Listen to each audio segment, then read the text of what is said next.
السلام عليكم، أسأل الله أن تكون في خير وسلامة. فيديو جديد عن طبعا بيكون أول فيديو للمستوى البي A وكمان بيكون مستوى البي 2 ديلف كومبرونسيون دو لوغال.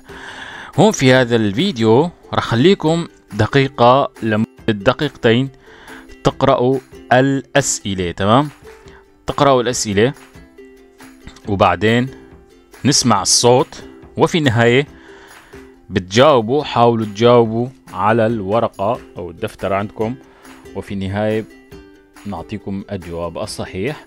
وبإمكانك فقط تسمع الصوت مرتين، يعني بإمكانك تعيد الفيديو، بس أنا راح شغله بس مرة واحدة. وحاول لا تغش أخي أو أختي، وبالتوفيق راح خليكم مع قراءة الأسئلة. في عنا 9 أسئلة. بالتوفيق وشكرا. السلام عليكم ورحمة الله وبركاته.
C'est l'heure du Social Lab. C'est avec vous, Valère Coréard. Salutations, Valère. Salut, Eric. Cette semaine, à propos d'un prix un peu particulier, le prix de la France moche. Eh oui, bon, vous l'avez compris, hein, c'est un prix un peu décalé dont on parle ce matin, mais décalé ne veut pas dire inutile, loin s'en faut. Illustration avec cette initiative de l'association Paysages de France, un prix de la France moche. Alors forcément, ça interpelle quand on sait que la France, on a plutôt l'habitude de dire qu'elle est belle, et à juste titre. Ouais. Ces prix des villes moches, hein, en fait, ce sont des villes.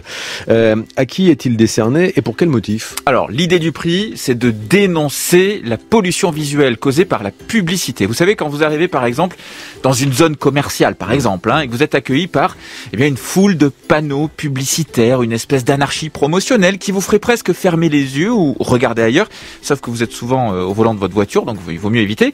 Mais c'est aussi parfois le cas à l'entrée des villes ou même dans les villes avec le truc tendance, les panneaux lumineux. Et vous l'aurez compris, ce sont les villes qui sont concernées par ce prix, puisque ce sont elles qui réglementent la publicité avec ce qu'on appelle le plan local de publicité. Alors, ces prix de la France moche, qui sont les élus de l'édition 2020? 4 villes pour 4 prix décernés cette année par l'association Paysages de France. D'abord le prix du fleurissement publicitaire pour Alès dans le Gard, le prix de la mise en valeur du patrimoine pour Aubenas en Ardèche, le prix spécial pour l'ensemble de son œuvre décerné à Saint-Germain-du-Puy dans le Cher, et puis le prix de la triste banalité décerné à Saint-Jean-de-la-Ruelle, ça c'est dans le Loiret. Ouais, ça a dû faire plaisir aux édiles, plaisir entre guillemets. Hein. Ouais. Bon, l'association le précise, hein, chaque maire a été félicité pour l'obtention de son prix, en lui signalant toutefois qu'il avait les moyens, au travers du règlement local de publicité, de mettre fin à cette anarchie publicitaire impactant fortement les paysages quotidiens, je ferme les guillemets.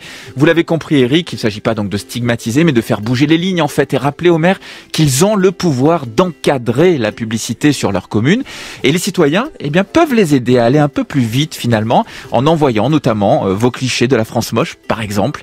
Jean-Marie Delalande est vice-président de l'association Paysages de France. Oui, alors on a tous un rôle à jouer, mais c'est très difficile de faire comprendre à certaines personnes, parce que il y a quand même beaucoup de personnes pour lesquelles la situation telle qu'elle est là, oui, c'est vrai que c'est pas terrible, c'est pas joli, mais ils ne voient pas trop ce qu'ils pourraient faire, et la majeure partie de la population pense que à partir du moment où un panneau publicitaire ou une enseigne est installé quelque part, on n'a rien à dire puisque c'est souvent sur le domaine privé, par exemple, et donc c'est normal. Si c'est là, c'est que c'est légal. Et en fait, ce n'est pas le cas dans beaucoup de cas. Donc la population a un rôle à jouer et ces prix de la France moche, c'est aussi pour les éveiller à ça.